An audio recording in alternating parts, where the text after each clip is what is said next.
Bonjour à toutes et à tous et bienvenue sur French Press, l'émission qui donne la parole à celles et ceux qui font l'actualité littéraire en France, une émission produite par l'Université Ohio State et son centre d'excellence.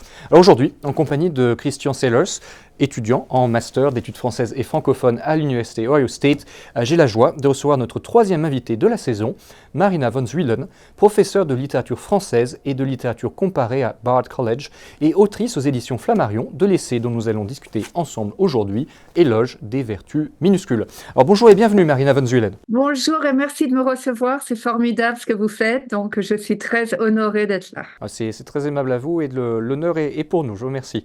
Alors vous avez été formé en France avant d'obtenir une licence en littérature russe et un doctorat en littérature comparée à l'université Harvard. Vous êtes l'auteur de Difficulty as an Aesthetic Principle, Monomania, Living Life as Art, The Plenitude of Distraction et Éloge des vertus minuscules, le texte dont nous allons donc parler. Alors vous avez publié sur l'ennui, sur la fatigue, l'oisiveté, la médiocrité. Vous avez également écrit sur le snobisme, les troubles dissociatifs et l'esthétique obsessionnelle compulsive. Vous avez travaillé sur l'œuvre de Jacques Rancière et avez écrit sur l'art et l'esthétique pour le MoMA et d'autres musées et galeries. Vous avez enseigné à Harvard, Columbia, Princeton et Paris 7. Vous êtes également directrice académique du Clementi Course in the Humanities, un cours universitaire gratuit pour les adultes défavorisés. Et vous avez accepté une bourse nationale dans les humanités des mains du président Obama en 2014. Un événement absolument magnifique, je suis très jaloux. Alors, qu'il s'agisse de l'ennui, du workaholisme, des changements dans nos habitudes conversationnelles, de notre relation à l'individualité par rapport aux forces supérieures, que ce soit la religion, les idéologies politiques ou les sectes, vous avez transformé bon nombre de vos séminaires en laboratoires existentiels où des questions urgentes sont posées et débattues avec les étudiantes et les étudiants. Vos travaux sur la distraction ou la médiocrité sont en réalité nés de discussions avec des étudiants voulant repenser la notion de good enough ou assez bien. Alors vous continuez à réfléchir sur la raison pour laquelle nos notions d'attention, de vigilance, de succès semblent si souvent éviter le juste milieu et l'idéal aristotélicien de la bonne vie. Repenser la distraction, le good enough, est à vos yeux un moyen de prendre à contre-courant nos conceptions très étroites du succès. Alors justement, on va revenir ensemble, si vous le voulez bien, à ce concept qui est central dans notre essai, celui du good enough. Votre ouvrage peut se lire comme un approfondissement philosophique de l'assez bien. En effet, votre éloge des vertus minuscules se consacre à penser ce que nous avons tendance à déconsidérer, à savoir la médiocrité, les efforts couronnés de demi-succès, les semi-réussites qui laissent un goût amer dans la bouche, parce qu'elles semblent à celles et ceux qui les obtiennent privés de la grandeur à laquelle ils aspirent avant que l'expérience, cruellement parfois, ne les détrompe. Alors, en quoi peut-on dire que votre éloge des vertus minuscules est une tentative de réhabilitation de la médiocrité qui, loin d'apparaître dorée comme elle pouvait l'être durant l'Antiquité, est considérée de nos jours comme un état qu'il faut à tout prix transcender? Alors, la médiocrité, évidemment, c'est un mot qui sonne de manière très péjorative et je dois dire que quand j'étais jeune, quand j'étais à l'université, j'aurais jamais vraiment voulu promouvoir cette idée de la médiocrité. C'est plus tard, un petit peu avec l'âge, avec euh, pas vraiment l'insuccès, mais quand j'ai vu à quel point le désir d'exceller aux dépens de notre être profond a fait du mal à des gens que je connais, des gens qui ont vraiment bien réussi, mais qui ne sont jamais satisfaits justement de leur position dans le monde. J'ai voulu vraiment réfléchir sur comment est-ce qu'on peut tourner ça en notre faveur et le fait d'arrêter de penser au succès ou à l'insuccès et plutôt penser qu'est-ce que ça voudrait dire un juste milieu. Un juste milieu, ça n'a pas besoin d'être quelque chose de faible, quelque chose qui soit vraiment une résignation, mais au contraire, ça peut être une force de bien comprendre, de vivre dans un beau milieu plutôt que dans une excellence qu'on n'arrivera jamais à atteindre. Et si on l'atteint, peut-être que c'est pas ça qui nous satisferait d'ailleurs. Alors, selon la philosophie antique, il existe ce qu'Aristote nomme la mauvaise crématistique, à savoir une pratique visant à l'accumulation des moyens d'acquisition en général. La mauvaise crématistique, en somme, c'est cette pratique qui prend l'argent pour sa propre fin et Dans la mesure où la fortune est par définition accumulable à l'infini, il s'agit nécessairement d'une pratique qui mène les individus à une insatisfaction insurmontable. Après tout, comme le démontre le cas d'Elon Musk, qui deviendra bientôt un trillionnaire d'ici 2028, il est toujours possible d'être encore plus riche. Alors en quoi est-ce que la course à la reconnaissance et au succès est une ambition assimilable à la mauvaise excusez-moi, c'est dur à prononcer, la mauvaise crématistique aristotélicienne? Plus largement, en quoi la logique de l'une et de l'autre est inséparable de celle du capitalisme, dont le développement est théoriquement sans limite? Et est-ce que l'idéal de l'assez bien serait en quelque sorte une forme d'antidote efficace à la course effrénée sans fin à la reconnaissance? Ben, j'aimerais bien qu'elle le soit, mais évidemment, soyons réalistes, hein. Pensez même à, je ne sais pas si vous avez des enfants ou si vous connaissez des gens avec des enfants qui essayent de rentrer à l'université, même si vous avez toute la bonne volonté du monde, même si vous avez lu Aristote, même si vous avez adoré Tchekhov et ceux qui prônent une espèce de sagesse humanitaire, c'est très difficile de voir quand son enfant, quand ses amis qu'on aimerait voir réussir, soudain, nos valeurs changent euh, selon la manière dont nous, on a internalisé le succès. C'est-à-dire, moi, je peux dire maintenant, oh, ça m'est égal, j'ai pas besoin, je veux pas être professeur à je ne sais quelle Ivy League School, mais si je voyais, par exemple, que mon enfant aurait pu rentrer dans une de ces écoles et j'aurais pu faire en sorte que je le pousse. Soudain, j'ai changé, quelque chose a changé en moi et j'ai parlé à beaucoup de parents qui me disent, on a vraiment beaucoup aimé votre livre, mais dès qu'il s'agit de vouloir quelque chose pour un être qui nous est cher, c'est difficile de respecter ces grandes idées philosophiques. Donc, moi, j'ai toujours eu du mal un petit peu avec certains de mes propres philosophies parce que je me rends compte que moi j'ai quand même assez bien réussi, j'ai un bon job, j'adore mon travail, j'ai écrit des livres. Alors on me dit mais c'est vraiment hypocrite d'écrire un livre sur les vertus minuscules, sur le good enough, quand toi, on te considère comme mieux que good enough. Donc, moi, j'aimerais essayer de voir ça différemment et de dire non, en fait, c'est difficile pour moi de défendre quelque chose auquel je crois parce que même quand on réussit, il faut toujours essayer un petit peu comme Foucault disait, il faut une discipline journalière pour ne pas justement sombrer dans des extrêmes de désir, des extrêmes de vanité. Donc, je crois que c'est un travail permanent, le good enough. C'est pas du tout une faute de mieux. Oui, c'est vraiment très intéressant ce que vous dites, parce que c'est vrai que si on regarde les philosophes de l'Antiquité, l'épicuriste, le stoïcisme, ce sont vraiment des exercices, des disciplines, comme vous le dites. C'est pas juste on a une conviction philosophique et après tous les problèmes sont réglés parce qu'on s'est convaincu de quelque chose. C'est vraiment un travail sur soi-même qu'il faut continuer à accomplir.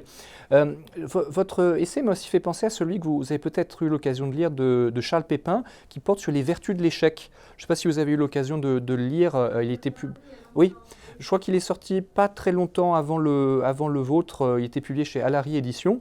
Et ce qui est intéressant, je pense, dans ce livre et qui dialogue avec le vôtre, c'est le fait que Charles Pépin insiste principalement sur l'idée qu'il y a une espèce de culture française de la détestation de l'échec, comme quelque chose qui vraiment vous colle à la peau. Vous avez échoué quelque chose, c'est vraiment un événement majeur dans votre vie dont vous ne vous relevez pas d'une certaine manière, dont vous n'arrivez pas à vous réparer d'une certaine manière. Est-ce que vous voyez, vous qui connaissez parfaitement bien à la fois la culture française et la culture américaine, vous voyez une différence aussi d'approche en ce qui concerne la notion de l'échec? Peut-être une plus grande tolérance pour l'échec, le rebond aux États-Unis, quelque chose de plus métaphysique dans l'expérience de l'échec, quelque chose de définitif du côté français de l'Atlantique. C'est une très très bonne question et je peux vous dire absolument que je n'aurais jamais pu écrire ce livre si j'étais restée en France. Je pense que j'aurais jamais pu être prof de fac si j'étais restée en France. Parce que tous mes professeurs en France, que ce soit au lycée, en Hippocagne, en Cagne, c'était toujours un peu de mettre l'emphase sur ce qui n'allait pas, ce qui était mauvais, ce qui était noté. J'avais des notes déplorables. Et puis, ces notes-là, ça vous colle à la peau et puis vous vous dites, bon, voilà, je suis dans la catégorie pas seulement des médiocres, mais plutôt des nuls. Et arrivant en Amérique, c'était fascinant. La première chose qui m'a frappée et même choquée, dans mes premiers séminaires d'université, les élèves s'en prenaient aux profs. Ils n'étaient pas d'accord. Ils exprimaient ce qu'ils pensaient. Moi, j'étais, mais comment ils osent parler comme ça aux professeurs? C'est quel manque de respect. Donc, j'avais vraiment internalisé cette espèce de respect pour l'opinion qu'ils avaient sur moi ou contre moi. Et donc, je pense que oui, je pense qu'en Amérique, et moi je le vois en tant que prof, je suis tellement intéressée par des idées un peu saugrenues de mes élèves. Je les juge pas, j'apprends de. Tous les livres que j'ai écrits depuis que je suis en Amérique ont été vraiment, ils m'ont aidé à comprendre des choses que j'aurais jamais compris, hein. Quand j'écris sur la distraction, quand j'écris sur la médiocrité, tout ça, c'est quelque chose que j'aurais pas pu faire en France, dans les grands amphithéâtres où c'était tellement clair qui était normalien, qui était, sans offense, Benjamin, hein, pour vos grands succès académiques, Ah bah, mes vertus sont minuscules, ne vous inquiétez pas, je ne prends mais rien personnellement. c'était très intimidant. Et même de rencontrer des grands intellectuels français. Moi, j'avais toujours envie de m'excuser pour ne pas être de pas être à la hauteur. Donc, oui, je pense que si j'ai pu écrire parce que ce que j'ai écrit était vraiment aussi une réflexion sur des faiblesses, des insécurités. J'ai compris ce que c'était le good enough en ayant subi, si vous voulez, certaines humiliations. Donc, merci ceux qui m'ont humilié en France de m'avoir permis de m'en sortir par ça. On leur enverra la vidéo et je suis sûr que vos succès auront de quoi les faire pâlir. Ce sera la revanche, la revanche ultime. Alors, on a évoqué ensemble, n'est-ce pas, la question d'une logique sous-jacente qui serait commune à la quête de la reconnaissance et à l'économie capitaliste. Parlons à présent, si vous voulez bien, de la dimension politique cachée des vertus minuscules que vous mettez au cœur de votre ouvrage. Celui-ci me semble dialoguer avec les travaux de l'historien Aurélien Crayoutou, qui a consacré plusieurs livres à la modération en politique, notamment Moderation, a Radical Virtue, ou Why Not Moderation, Letters to Young Radicals, qui est professeur à l'université d'Indiana. Alors, en quoi peut-on dire que le assez bien que vous étudiez et la modération politique à laquelle Aurélien Crayoutou s'intéresse ont des caractères communs? Et dans quelle mesure peuvent-ils servir l'un et l'autre de remède à certains des problèmes les plus pressants que nous rencontrons à notre époque, comme la polarisation extrême des opinions politiques ou la logique de destruction environnementale, qui est aussi le revers de la quête effrénée de réussite sociale? Magnifique question. Et peut-être que je répondrai grâce à Édouard Glissant. Parce que lorsque Édouard Glissant parle de l'opacité, quand il dit que pourquoi est-ce qu'on doit se révéler absolument? Moi, je pense, pourquoi est-ce qu'on doit se révéler par nos opinions politiques? Pourquoi, par exemple, dans certains de mes cours, les étudiants sont tellement comment dire, idéologiquement intolérants. On ne peut pas exprimer, par exemple, le respect pour quelqu'un qui n'est pas un démocrate, ou pourquoi est-ce qu'on ne peut pas parler de George Orwell quand il a dit des choses peut-être qui sont politiquement incorrectes. Et donc, en fait, la, quand Édouard Glissant nous dit le droit à l'opacité, ça veut dire aussi le droit de rester ambigu les uns pour les autres. Pourquoi est-ce que vous devez savoir, pourquoi moi je dois me révéler à vous complètement dans mes idées politiques ou, euh, mais aussi l'idée que, et mon modèle un petit peu, c'est Tchekhov, mon modèle, ce sont des personnages proustiens. Pourquoi est-ce qu'on apparaît d'une certaine manière parce qu'on exprime des choses avec courage, avec soi-disant courage, avec soi-disant immodération, alors que les modérés, on dit ils manquent de courage, les modérés, c'est des cowards, alors que peut-être qu'il faut écouter mieux ceux qui sont modérés. Et justement, le problème avec ceux qui crient à tue-tête leurs opinions, c'est trop facile de les entendre, alors que moi, j'aimerais me pencher sur des personnages à la fois littéraires ou fictionnels qui sont plus difficiles à déchiffrer, plus difficiles à comprendre. Et je pense qu'on écoute mal, on s'écoute mal les uns les autres, parce que nous sommes immodérés et parce que on a envie de réponses rapides. On a envie vite de mettre sur Instagram, sur X, sur ce que vous voulez, des choses qui vont nous définir. Hein. Et par exemple, je lisais un profil de Bill Ackman, celui qui a aidé a renvoyé la présidente de Harvard. Et son truc, c'est l'immodération. Il est fier de ne pas être modéré. Il veut être entendu, il veut être compris d'une manière. Alors que pour moi, les vertus minuscules, tout mon livre est vraiment dans ce désir d'entendre ceux qu'on n'a pas vraiment entendus parce c'était trop difficile de leur prêter oreille. Oui, je trouve que c'est vraiment fascinant ce que vous dites quand vous parlez de ce désir d'opacité qu'on pourrait vraiment opposer à la prétention à la pureté, qui est notamment la prétention à la pureté dans le domaine politique américain, c'est vraiment la pureté des libéraux, la pureté des républicains qui prétendent les uns et les autres détenir une forme de vérité, non seulement une vérité qui est incontestée, mais une forme aussi d'éthique qui est inaccessible à l'autre.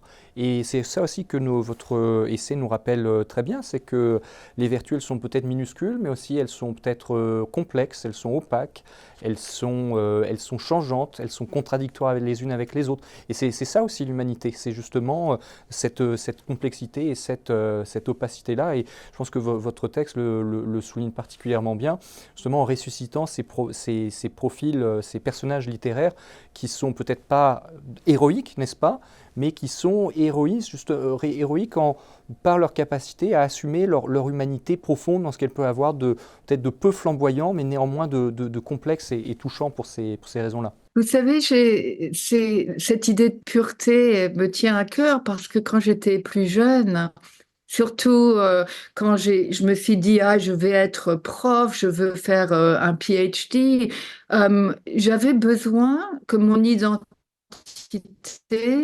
soit tellement entière, mais c'était tellement dangereux parce que j'étais là avec mon école de Francfort, Adorno, cette idée justement de la difficulté. Vous savez, mon premier livre, je l'ai écrit sur la difficulté et c'était vraiment un hommage à la difficulté. Alors que maintenant, je comprends tellement bien ce que je faisais. Je me cachais derrière cette espèce de pureté, une pureté en fait qui excluait ceux qui n'étaient pas des étudiants, qui n'avaient pas poussé leur pensée d'une certaine manière. Et maintenant, je rougis d'imaginer comment je devais être à ce moment-là. Honnêtement, et mon livre est un peu un mea culpa. Nous rougissons tous de ceux que nous avons été à un moment ou l'autre. Donc l'important, c'est d'avoir la perspective nécessaire pour évoluer et puis changer, n'est-ce pas? Alors c'est très bien cette dernière remarque, ça me conduit parfaitement à ma prochaine question, qui est justement sur le dévoilement personnel. En effet, l'un des aspects les plus touchants de votre livre, me semble-t-il, c'est sa dimension autobiographique. Vous n'hésitez pas à vous y livrer, un petit peu comme vous venez de le faire maintenant, à donner votre propre exemple comme celui d'une aspiration à la réussite, en particulier lorsque vous évoquez vos années étudiantes, ce que ne font que très rarement, ou sinon jamais, les universitaires dans leurs ouvrages. Alors pourriez-vous revenir pour nous sur les raisons pour lesquelles vous avez choisi d'adopter cette approche qui est parfois autobiographique dans cet essai, et aussi pourriez-vous nous dire si l'écriture de ce livre vous a changé vous-même, en vous amenant à repenser votre propre rapport à la réussite et votre définition personnelle de ce en quoi consiste une vie bonne. Oui, alors d'abord, j'ai vraiment eu peur de faire ce que j'ai fait. parce que tout, un petit peu, surtout mon identité quand j'étais plus jeune, c'était l'objectivité, c'était un Flaubert était quand même mon Dieu. Alors un livre c'est quoi? J'écris un livre où il n'y aurait que des phrases, c'est-à-dire que voilà, un livre sur rien où je suis comme Dieu, hein, nulle part et partout. Bon, j'ai jamais pensé que j'étais une déesse de l'écriture, mais en tout cas, quand on a Flaubert comme Dieu et soudain on commence à écrire de manière un petit peu humoristique sur ses failles, euh, je l'ai fait parce que je me suis rendu compte que c'était comme ça que j'allais pouvoir peut-être parler mieux à mes étudiants, mes étudiantes, à des gens qui avaient souffert justement d'avoir été exclus, d'avoir été not good enough. Et oui, ce livre, en l'écrivant, il m'a révélé certaines choses. Par exemple, c'était fou, la fin de mon livre. C'était assez osé d'écrire ça parce que j'ai même évoqué deux personnes qui m'avaient été très chères, ma meilleure amie et un boyfriend who meant a lot to me. Bon. Et j'ai compris que ces deux personnages m'avaient un petit peu influencée de manière néfaste parce que je voulais être comme eux, mais qu'est-ce qu'ils étaient eux? Eux aussi, ils portaient des masques, eux aussi, cette espèce d'identité, d'être incroyablement intellectuel ou incroyablement intelligent, ou etc. C'était pour cacher quelque chose que moi j'avais pas vu en tant que jeune personne et donc je les ai mis dans le livre et d'ailleurs le boyfriend je sais pas je sais qu'il sait que je l'ai fait il m'en a jamais parlé donc je sais pas ce que ça a donné disons d'être honnête comme ça mais ça m'a changé parce que ça m'a aussi obligé de repenser cette idée de la littérature mineure, mais pas comme on parle de Deleuze, mais qu'est-ce que ça veut dire d'être un personnage secondaire?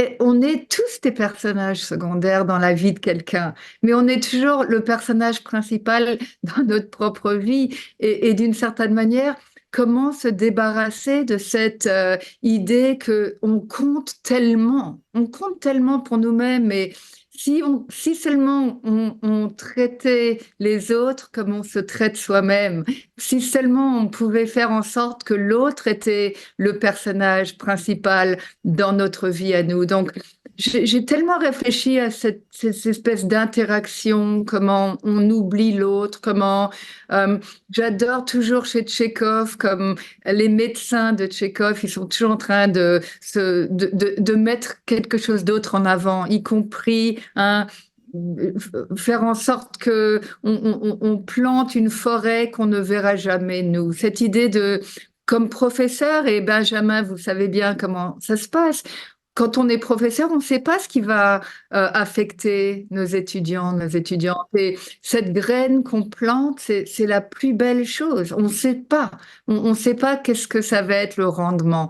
Et souvent, peut-être que les enfants de nos étudiants, quelque chose se passera grâce à un texte qu'on aura lu avec eux. Donc, pour moi, écrire ce livre, c'est quelque chose qui avait moins quelque chose à voir avec mon succès. D'ailleurs, j'étais très étonnée que ce livre marche tellement bien, mais je voulais l'écrire pour justement pour quelqu'un d'autre, quelqu'un que je ne connais pas. Peut-être aussi a-t-il si bien marché en addition à de ses qualités internes et propres en raison de son inscription dans le contexte français dont on parlait tout à l'heure. Parce que finalement, parler avec une forme de libération et de distance de la question de l'échec, de la question des vertus minuscules comme vous le faites, c'est quelque chose que l'on fait relativement peu en France et qui est sans doute nécessaire justement pour se défaire du fardeau de la réussite et du fardeau de la honte aussi pour celles et ceux qui n'ont pas obtenu à un moment précis une réussite qui leur importait. Vous parliez des étudiants, j'ai donc donné à présent la parole à l'un d'eux, à Christian Sellers, qui a préparé des questions au sujet de votre ouvrage. C'est à vous, Christian. Merci Christian de prendre du temps de votre très busy schedule. Oh, merci. J'ai toujours le temps pour vous.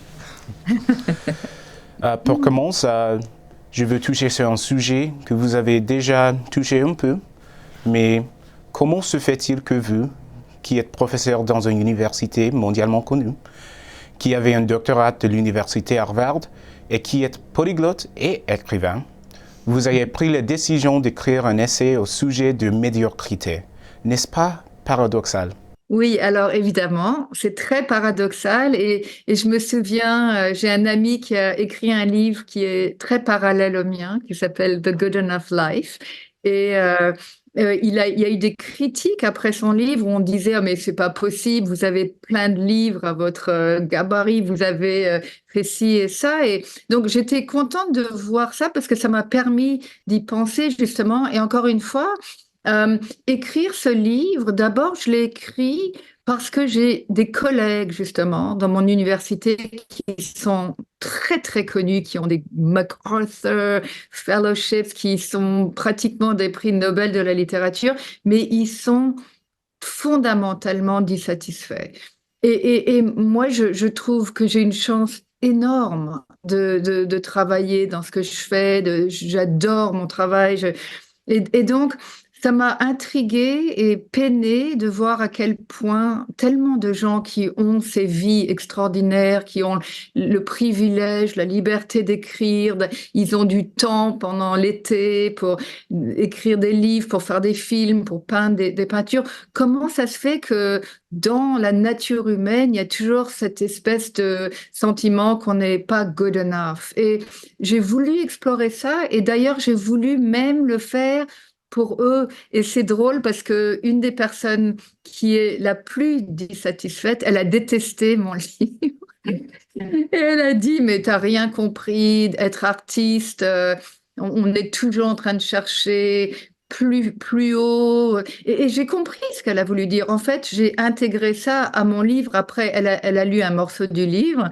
Et c'est vrai, c'est un petit peu comme si vous êtes patineuse artistique, vous êtes jamais satisfait, hein. Il y aura toujours une figure de patinage que vous aimeriez accomplir de mieux. Donc, pour moi, j'ai pas tellement pensé à moi bon, j'ai pensé à moi quand j'ai écrit le livre parce que, comme vous avez dit, il y a des trucs autobiographiques, mais le petit l'épisode où mon médecin m'a dit que j'avais un morceau de cerveau qui manquait, euh, ce qui m'a vraiment amusée en m'en rappelant, c'est que j'étais super contente avec le diagnostic. C'était waouh, j'ai un énorme morceau de cerveau qui me manque et pourtant j'ai réussi à écrire une thèse et donc maintenant I'm off the hook. Maintenant on va me laisser tranquille en me disant elle a assez fait. Personne va dire alors ton prochain livre et quand est-ce que tu vas publier ce livre et quelle presse va publier ton livre. On va me laisser tranquille. Et bon, malheureusement, quelque part, c'était pas un vrai diagnostic, c'était en fait le X-ray qui était mauvais. C'est drôle cette histoire, mais en fait, cette histoire est un petit peu tragique. Ça veut dire que la pression, hein, que vous aussi, Christian, vous devez avoir comme étudiant gradué, c'est très, très difficile d'être toujours jugé, hein. Dans un séminaire, on est je sais pas combien, et chaque parole, on se dit, mais est-ce que j'ai dit une connerie? Est-ce que le prof va me pas m'écrire une lettre de recommandation? Donc, c'est drôlement dur, la vie que vous avez choisie, Christian. Alors, bravo pour votre courage, hein. Et pour les prochaines questions, dans votre essai et aujourd'hui aussi, vous avez fait plusieurs fois référence aux opinions formulées par vos étudiants. Pourrez-vous revenir sur les rapports qu'entretient pour vous l'écriture et la pédagogie? En quoi l'éloge de vertus minuscules est-il redevable aux courses que vous avez enseignées? Super, merci de poser cette question et merci à tous mes étudiants, étudiantes qui m'ont made me who I am. Et c'est absolument vrai. Alors, mes séminaires, je les construis autour de petits essais. Mes étudiants et mes étudiantes doivent écrire pour chaque cours une page. Et ce que je fais, c'est que je fais un collage des choses que je pense va aider ou nourrir le cours un maximum. Et au début du cours, je distribue à tout le monde ce collage. Et on discute. Donc, le cours, il est vraiment... bon, il est fondé sur leur lecture, donc imaginons qu'ils lisent Proust pour un cours, mais donc je mettrai des extraits de Proust, mais je commence avec tous les petits extraits de leur réflexion. Et donc, je construis mon cours autour de ces réflexions et je vous dis franchement, et c'est la vérité pure, c'est grâce à ces réflexions, non seulement que le cours évolue, que je change d'idée, mais c'est comme ça que j'ai des idées que je n'aurais jamais eues. Moi, je pourrais être leur mère ou même leur grand-mère. Et donc, j'apprends énormément de la manière, comment ils pensent à Proust, comment ils réfléchissent sur Vinteuil dans la recherche, pourquoi est-ce que leurs idées de l'ambition sont tellement différentes des idées sur l'ambition que moi j'ai subies quand j'étais étudiante en France ou même en Amérique. Donc, j'ai tellement appris et c'est-à-dire je les écoute et honnêtement, je change par leurs paroles. Et bien, je suis pas du tout quelqu'un de, comment dire, wishy-washy. J'ai un sens de mon autorité, mais cette autorité, elle est vraiment en dialogue, hein. Je dirais que nos cours sont absolument polyphoniques. Et chaque livre que nous lisons, moi, je change mon opinion par leurs opinions. Et donc, j'intègre beaucoup de ces réflexions dans ce que j'écris. Et je devrais toujours dire que tous mes livres, je devrais les dédicacer à mes étudiants et étudiantes. L'écriture littéraire est souvent guidée par un désir d'absolu, par l'ambition d'atteindre une forme de perfection. Est-ce que l'écriture, sinon l'art en général, doivent aussi être gouvernés par le principe de l'assez bien? Alors ça, c'est une question piège, cher Christian, parce que, encore une fois, pour revenir à Flaubert, je suis très perfectionniste quand j'écris. C'est-à-dire que je me relis, je barre. Mon livre qui va sortir en France bientôt en traduction sur la distraction, qui s'appelle L'art d'être distrait. Je pense qu'il avait 450 pages et je l'ai réduit et il est maintenant, je crois, 80 pages. Et donc, je veux pas le blabla, je veux pas écrire pour prouver que je peux écrire des livres très longs, mais je suis très exigeante avec moi-même. Et donc, mon exigence envers moi-même, c'est une exigence disons, de clarté, clarity. Je veux de plus en plus, hein, à mesure que j'écris, je veux que mes livres soient lisibles. Je veux qu'ils soient accessibles. Alors que quand ma thèse de doctorat, ça m'est pas venu à l'esprit. J'écrivais pour mes profs, j'écrivais pour les gens que j'admirais bien trop d'ailleurs, et je voulais avoir l'air très intelligente, très pointue, très philosophique, alors que maintenant, ce qui me fait extraordinairement plaisir, c'est les gens qui m'écrivent en me disant mais je suis pas philosophe, je suis pas littéraire, je lis très peu, mais votre livre m'a vraiment aidé dans la vie. Donc, mon exigence maintenant, c'est une exigence, oui, certes, envers moi-même, mais avec les autres dans ma tête. C'est une réponse magnifique. Oui. Et pour mes dernières questions, vous écrivez, je cite, « Ma plus grande source d'insatisfaction provient de la confrontation de mes facultés et mes limites personnelles avec l'idée de la réussite. Si nous sommes amenés à tout faire l'expérience du décalage entre nos limites personnelles et l'idée de la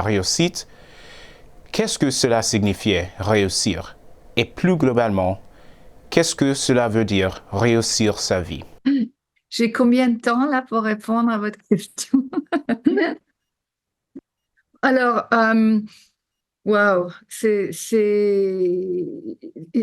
drôle et ça, je révèle trop là peut-être, mais souvent je me dis, est-ce que je préfère que les gens pensent que je suis intelligente ou que les gens m'aiment? Do I prefer to be loved or admired? Et franchement, je préfère to be loved parce que dans ce que j'écris, dans les choses auxquelles je pense que euh, mon idée de la réussite, c'est quelque chose qui dépend du bonheur de la personne qui me lit, du bonheur potentiel. Ça me fait très plaisir quand tous les deux vous citez des choses que vous avez aimées ou vous reconnaissez pourquoi peut-être j'écris. Comment dire, from a place, je ne sais pas comment dire ça en français, a place of pain. C'est quelque part l'humiliation ou la tristesse ou la mélancolie ou même la dépression qui m'a aidé à vouloir dire certaines choses. Et donc, j'écris, si vous voulez, pas comme thérapie, mais peut-être pour que l'autre se sente plus accepté dans le monde. Le monde est tellement difficile. C'est le monde d'aujourd'hui. J'en parlais vendredi avec mes étudiants qui m'expliquaient des trucs, des TikTok ou comment to be liked, comment suivre quelqu'un, comment être un influenceur ou avoir été détruit ou par un ou une influenceuse. Et c'était effrayant, cette conversation, parce que moi, j'ai eu peut-être des humiliations, mais de vouloir ou de devoir suivre des mouvements virtuels où la personne qu'on admire n'existe même pas. Je pense beaucoup évidemment à Max Weber, je pense beaucoup à l'idée du charisme. Qui est-on et pourquoi est-ce qu'on veut suivre quelqu'un qui ne vous connaîtra jamais, qui n'aura jamais ce dialogue avec vous? Donc, pour moi, l'idée, c'est euh, de pouvoir commencer un dialogue. J'adore être professeur parce que pour moi, être prof, c'est complètement cette idée d'écouter, l'idée d'écoute pour que eux s'écoutent les uns les autres. Et donc, je ne sais plus, vous avez trouvé quelque chose dans mon livre. La question, c'était, la citation, c'était quoi exactement? Ma réussite, elle vient de... J'ai oublié là. Peut-être que notre assistante peut remonter pour le prompteur, pour nous montrer dans le prompteur la citation. Oui, parce que c'était quelque chose qui Oui, avait à c'était voir au tout avec... début, c'était encore un petit peu. Non, non, Voilà, c'était oui, vous, allez. Christian. Oui. La citation était, je crois, ma plus grande source d'insatisfaction provient de la confrontation de mes facultés et mes limites personnelles avec l'idée de la réussite. Oui, d'accord. Alors, c'est-à-dire que c'est formidable pour moi d'avoir raté. Je suis très, très reconnaissante primaire. Hein, et j'avais même un petit copain, mais un copain on était en septième ensemble. Et une fois, j'étais pas avant-dernière, j'étais dernière. Il m'avait acheté ma copie pour pouvoir montrer à ses parents que pour une fois, c'était pas lui le dernier. Il était avant-dernier finalement. C'était un grand succès. Mais qu'est-ce que ça m'a appris tout ça? Ça m'a appris pas une fausse humilité, mais vraiment, euh, je sais ce que ça veut dire de rater et malgré mes ratages multiples, mais j'avais plein d'amis, j'avais une vie formidable, j'étais cancre, je faisais des bêtises, j'ai découvert une autre vie grâce à mon ratage. Si j'avais réussi, si j'avais été acceptée dans des très très bonnes écoles, j'aurais pas eu ces contacts formidables avec les autres. Même des profs, je sais que j'avais des profs qui m'aimaient bien et secrètement qui rigolaient aussi à mes blagues. Et d'ailleurs, en sixième, j'ai été renvoyée de mon école parce que j'avais tout échoué, mais j'ai quand même eu le prix de bonne camaraderie qui, je trouve, était vraiment un énorme succès. Donc, même maintenant, quand je vois, j'ai des gens dans ma fac qui sont mais d'une prétention extraordinaire, qui ont écrit je ne sais pas combien de bouquins que personne ne lira, mais j'ai envie de leur dire, mais sur votre lit de mort, on s'en fiche de vos livres. Qui est-ce qui sera là en vous tenant la main? Et ne riez pas, c'est vrai. C'est vraiment. Et donc, pensons un petit peu à quoi ça sert certaines réussites. Moi, si j'étais, par exemple, j'adore jardiner, si, par exemple, mon université fermerait ses portes, peut-être que grâce à mes échecs, je trouverais plus facilement une autre voie, malgré mon grand âge, que ceux qui ont toujours été premiers de la classe. Donc, c'est une super question. Oui, je suis très attachée à mes ratages. On dit ratage, ça Oui, oui, existe ce mot? on dit ratage, absolument. Ratage, échec, se planter, se tromper. Enfin, le vocabulaire français ne manque pas d'images pour exprimer cette idée, absolument. Écoutez, merci infiniment pour votre participation à notre émission, Marina Van Zulens. Nous avons été très très heureux de discuter avec vous et Christian Sellers de votre essai Éloge des vertus minuscules, publié l'année dernière aux éditions du Seuil. Merci infiniment. Alors voilà, c'est la fin. Flammarion, Flammarion. Oh, pardon, excusez-moi, c'était une petite erreur, vous avez tout à fait raison. Aux éditions Flammarion, ce sera mon ratage à moi, ce sera mon échec Ouais, pour rendre d'accord, hommage à d'accord. votre livre. Alors voilà, Et c'est la fin de. Merci. Merci, Oui. merci à vous. Alors c'est la fin de notre émission. Nous aurons très bientôt la joie de nous entretenir avec Constance Debré, qui viendra nous parler de son roman, publié en 2023 aux éditions Flammarion également, intitulé Offense. En attendant cette prochaine rencontre, n'hésitez pas à nous suivre sur les réseaux sociaux et à regarder nos précédents entretiens sur le site de la Villa Albertine, le site des services culturels de l'ambassade de France aux États-Unis. À très bientôt pour un nouveau rendez-vous avec French Press.